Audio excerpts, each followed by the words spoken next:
There is a narrow stretch of water on this planet, so small that on most maps you could miss it entirely. Just over 20 miles across.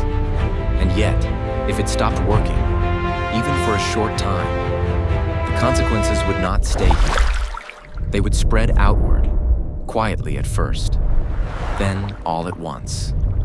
Fuel prices would rise. Supply chains would tighten. Entire economies would begin to feel pressure they were never designed to absorb. Because every single day, a massive portion of the world's energy passes through this one place. Not a fraction. Not something easily replaced. Nearly 1/5 of globally traded oil moves through this corridor. There are alternative routes, technically, but none of them can fully take over.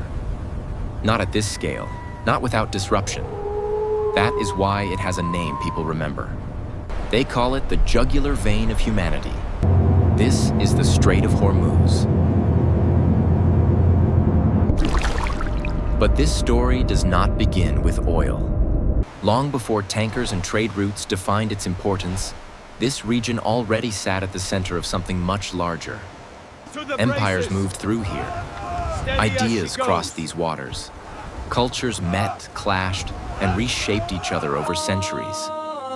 There was a time when much of this surrounding land belonged to one of the most powerful empires in history, the Persian Empire. It stretched across continents, connecting distant regions into a single system that held together not because everything was the same, but because difference itself was managed.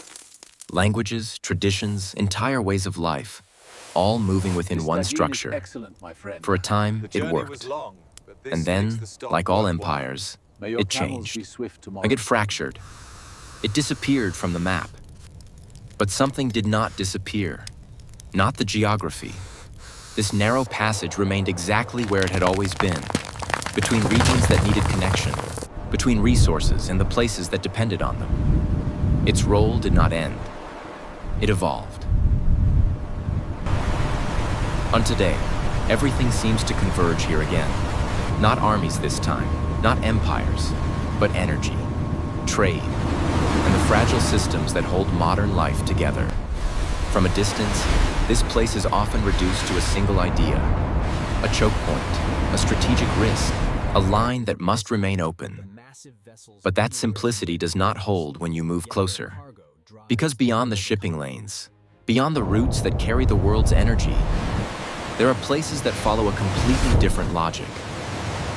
Just off the coast, near the entrance to the strait, there is an island.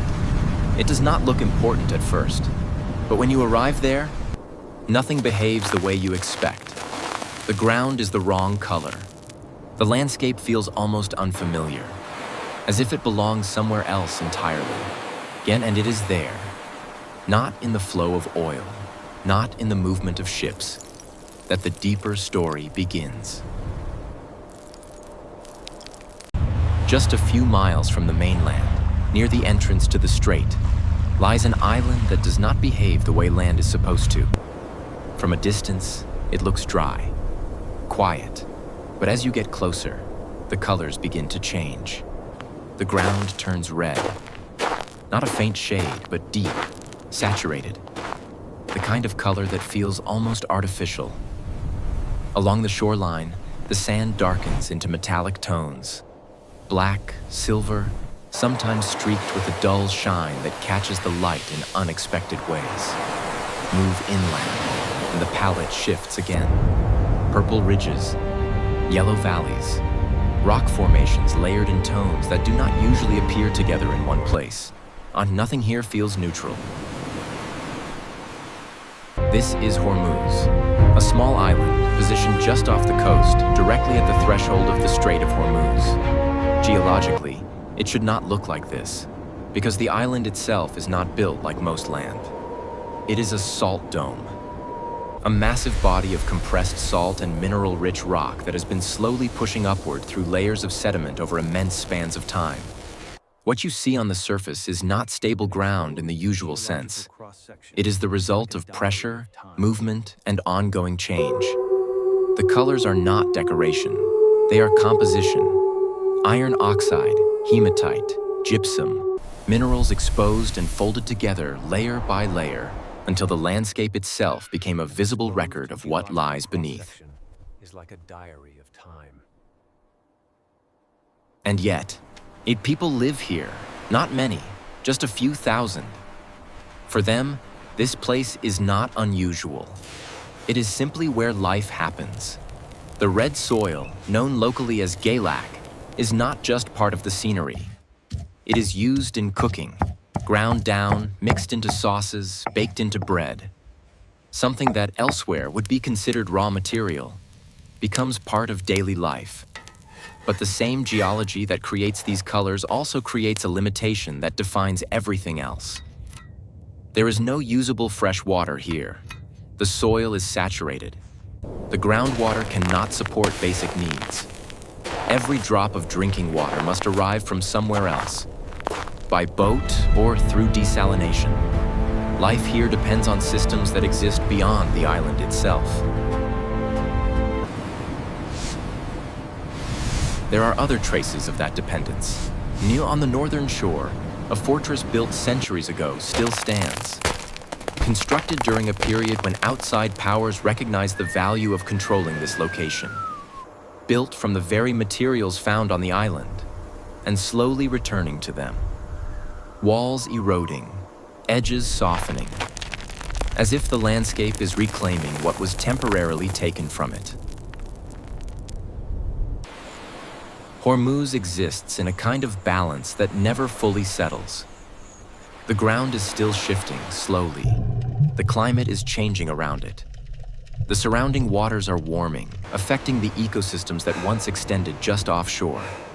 Even the growing interest from visitors, drawn by the island's appearance, introduces pressure to formations that took thousands of years to develop.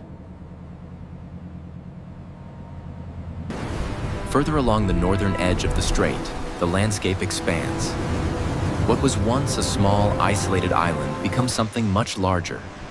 Longer coastlines, wider interiors, more space to build, to move, to settle. At first glance, it feels more secure, more permanent. This is Qeshm, the largest island in Iran, stretching across the boundary where the Arabian and Eurasian tectonic plates meet.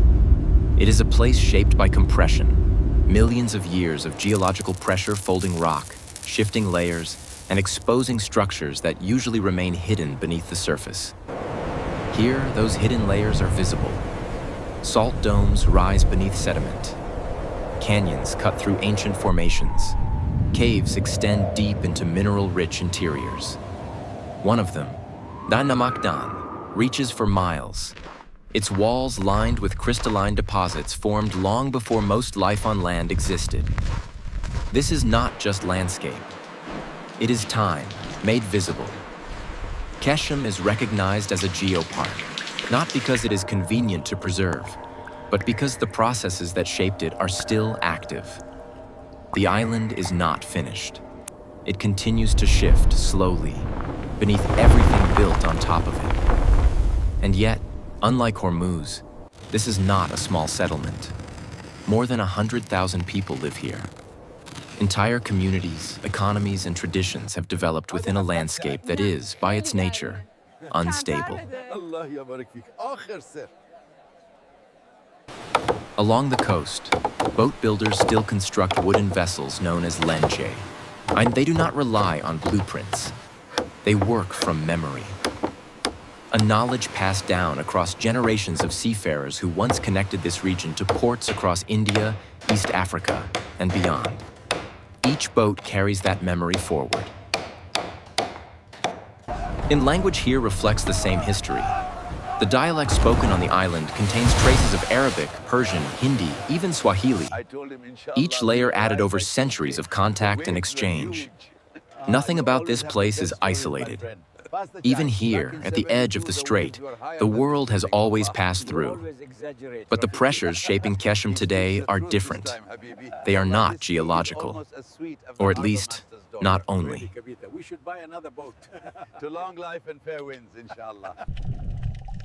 Water temperatures in the surrounding Gulf are rising. Like coral systems that once supported marine life are beginning to weaken. Fishing patterns are shifting, forcing small-scale communities to adapt to changes they did not create and cannot control. At the same time, tourism is increasing. Infrastructure expands to accommodate it. Roads, buildings, access points. Each addition small on its own, but cumulative over time. The island's designation as a protected geopark depends on balance. Too much intervention, and the very features that define it begin to degrade. There's also a quieter shift taking place. Younger generations are leaving. Not because the island has lost its identity, but because the opportunities it offers are limited compared to the mainland. Now, skills that once defined entire communities, like traditional boat building, now exist at risk of interruption. Not through destruction, but through absence. Qeshm presents a different kind of contradiction. It is vast, but not secure. Rich in history, but uncertain in continuity. It contains some of the most complete records of geological time, yet remains vulnerable to changes that can unfold within a single human lifetime.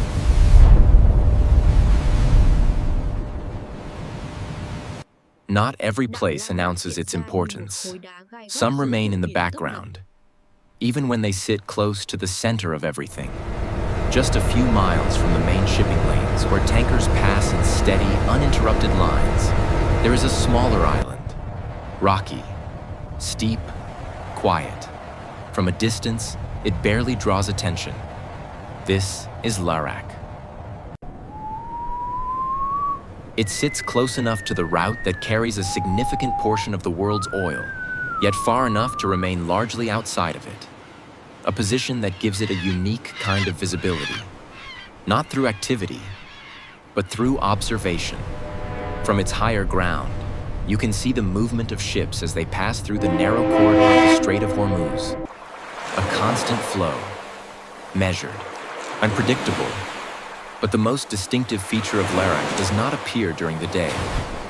It happens at night. When the water is still and the conditions are right, the surface of the sea begins to change. Not gradually, but suddenly. Waves start to glow. A cold blue-green light spreads across the shoreline, moving with the rhythm of the water itself. This is bioluminescence, microscopic organisms concentrated near the surface, reacting to motion, producing light as a byproduct of their presence. It is not constant. It depends on temperature, on stillness, on timing. For visitors, it can feel unreal. For the fishermen who live here, it is information. The same conditions that produce the glow, warm, calm water, also tend to bring fish closer to the surface. Light becomes a signal, not something separate from daily life, but part of it. LARAK remains quiet not by accident. Its proximity to sensitive infrastructure limits development. Fewer visitors, less construction, minimal artificial light. As a result, the conditions that allow phenomena like bioluminescence to exist remain largely undisturbed. A short distance away, another island presents a different kind of balance. HENGAM. Smaller, lower, less visible on most maps. Fewer than 1,000 residents.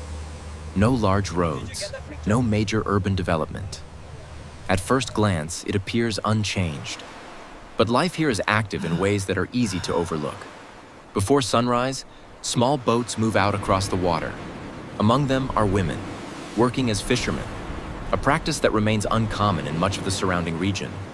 They set lines, navigate familiar routes, and return with catches that support both household and local trade. Along the shore, materials that might otherwise be discarded are repurposed. Shell fragments become jewelry. Simple markets form around what can be made, rather than what can be imported. The economy here is not built on scale. It is built on continuity. But even here, change is visible. Tourism has begun to increase. Boat traffic moves through coastal areas more frequently.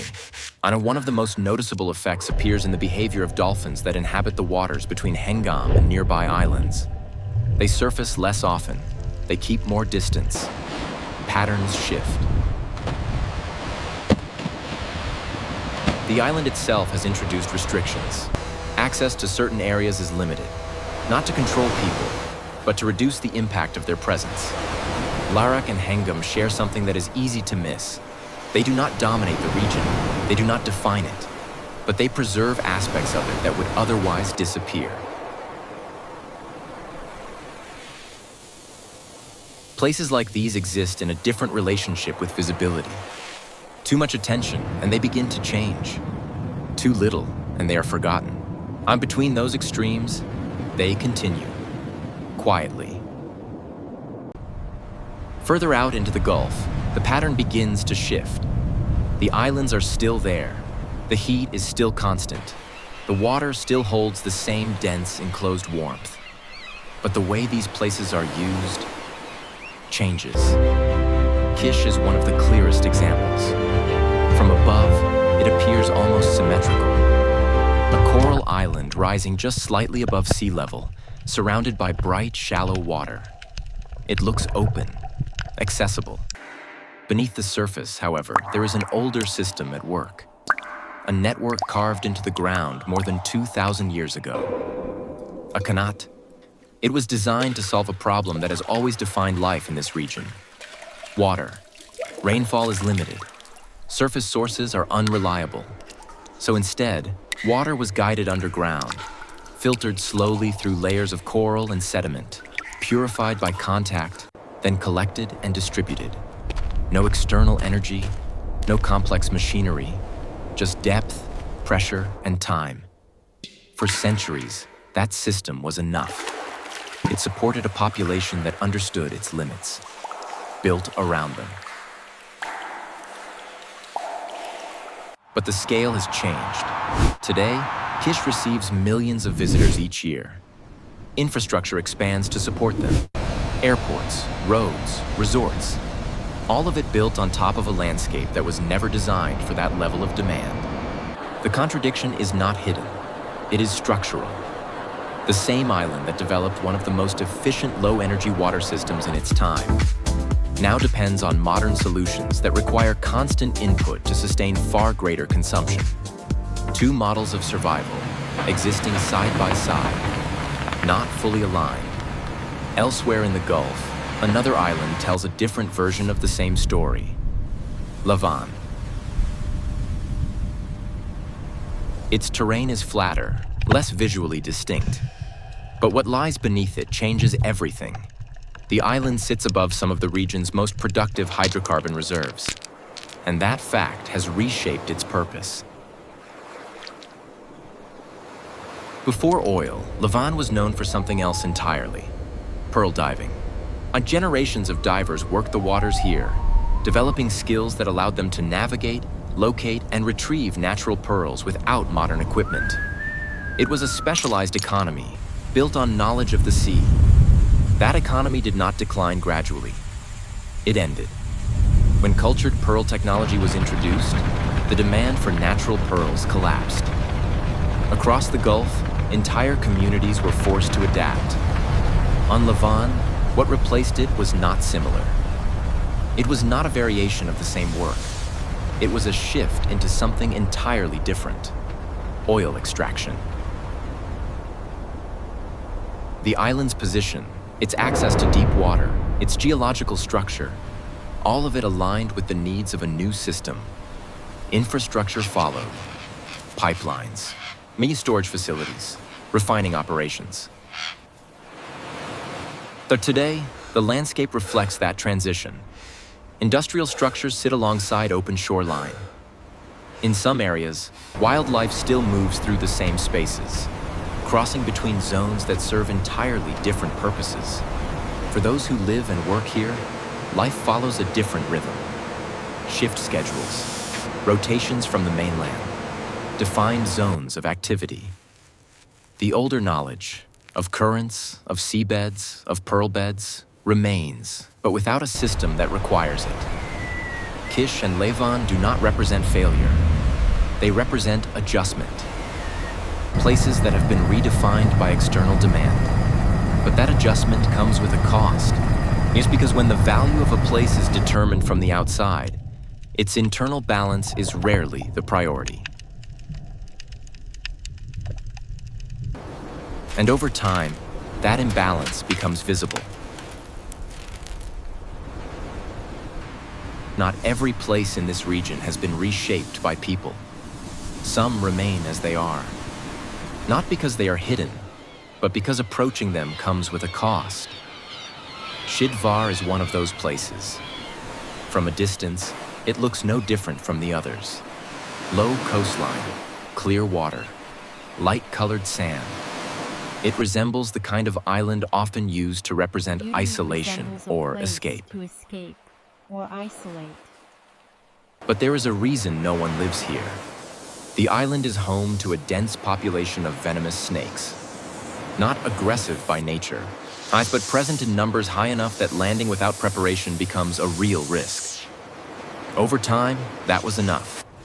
People stopped trying to settle.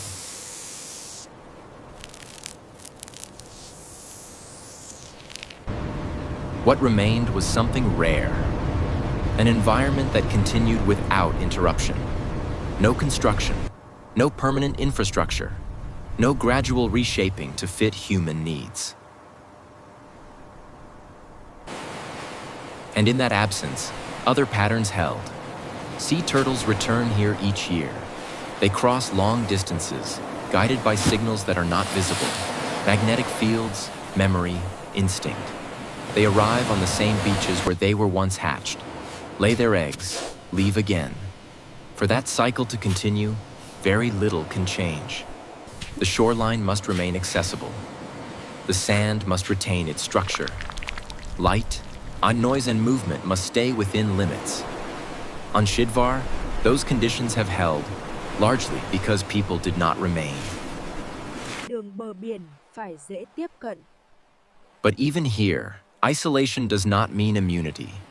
The surrounding water is warming. Temperature shifts affect the development of turtle eggs, altering the balance within the population over time.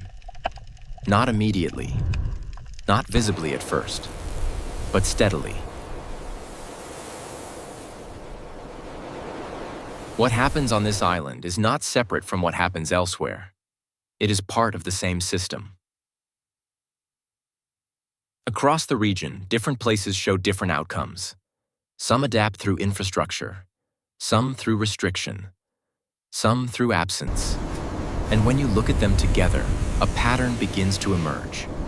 Not dramatic, not sudden, but consistent. The conditions that once made these places difficult to inhabit are becoming more common. The margins are expanding. This is not limited to one coastline. It is not confined to a single country or a specific set of islands. It is a broader shift, one that becomes easier to see in environments that have always existed close to their limits. Shidvar is part of the same regional system. That is part of why stories like these are documented and revisited over time. Not to isolate them as anomalies, but to understand them as indicators. On platforms like the Rebuilt Timeline, the focus is often placed on places that reveal change early, before it becomes widely recognized. Not because they are unique, but because they are clear. Shidvar does not announce what it represents. It does not need to.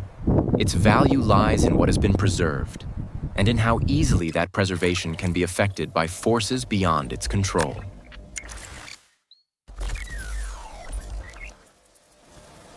Some environments are protected because people choose to protect them. Others are protected because people never stayed. Both conditions can change. Far from the narrow passage where tankers move in steady lines, there is another place, inland, where movement has nearly stopped. It does not look connected. No ships pass through it. No trade routes depend on it. And yet, what has happened here follows the same logic, only further along. Lake Urmia was once one of the largest salt lakes on Earth. An inland body of water stretching across the plateau, visible even from orbit. For centuries, it supported surrounding communities. Agriculture depended on it. Wildlife gathered around it. Entire local economies formed in relation to its presence. Today, much of that water is gone. What remains changes with the seasons. At times, it appears as a shallow red expanse, its color altered by microorganisms that thrive in high salinity. At other times, it recedes further, exposing wide fields of salt where there was once open water.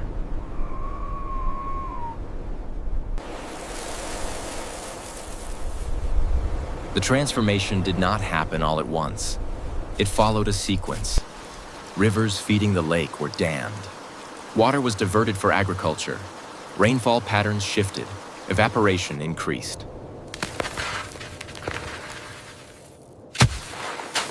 Each step made sense on its own. Each decision addressed a need. But together, they altered the balance that sustained the lake.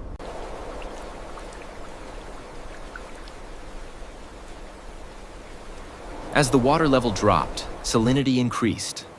Ecosystems that depended on a certain range of conditions began to fail.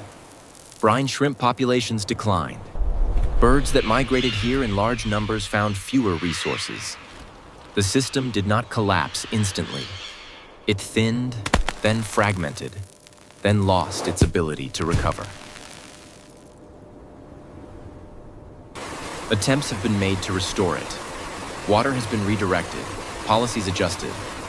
In some years, the lake expands again, giving the impression of recovery. No, but the underlying structure has changed.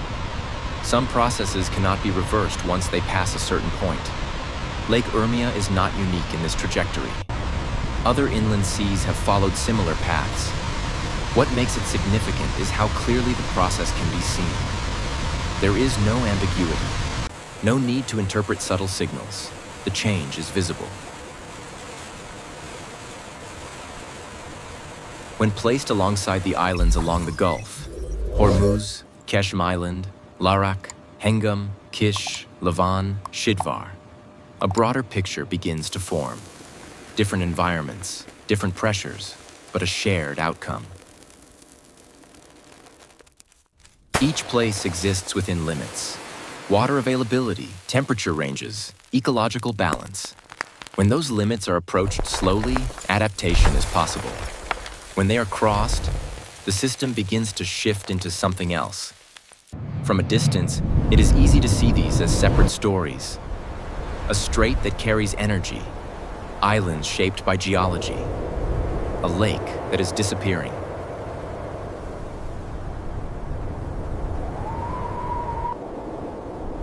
But they are connected by something more fundamental. The way environments respond to sustained pressure. The way systems change when demand exceeds what they can provide. There is no single moment when that change becomes irreversible. It happens gradually, often without immediate recognition. And by the time it is fully visible, the outcome is already in place.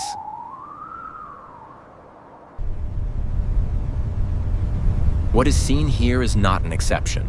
It is a progression, one that begins in places at the edge of habitability, and, over time, moves outward. Stories like this are not meant to conclude with certainty. They are meant to remain open, because the conditions that shaped these places are not confined to them. If you look closely, similar patterns begin to appear elsewhere. Not identical, but familiar. The question is not whether change is happening. It is how far it has already gone, and where it will become visible next.